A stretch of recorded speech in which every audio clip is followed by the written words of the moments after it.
Me rompí. Con la ligereza con la que se rompe una vasija al entrar en contacto con el filo de un cuchillo. Sus palabras fueron el metal afilado que me golpeó. Como te sacude la realidad al sentir que has perdido un amigo. Me partí en varios pedazos, perfectamente delimitados, que quedaron esparcidos por el suelo.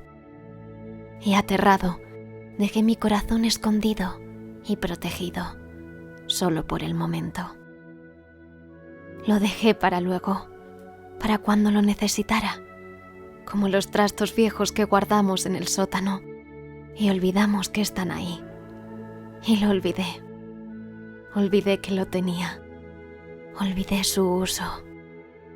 Y olvidé que también servía para ser feliz.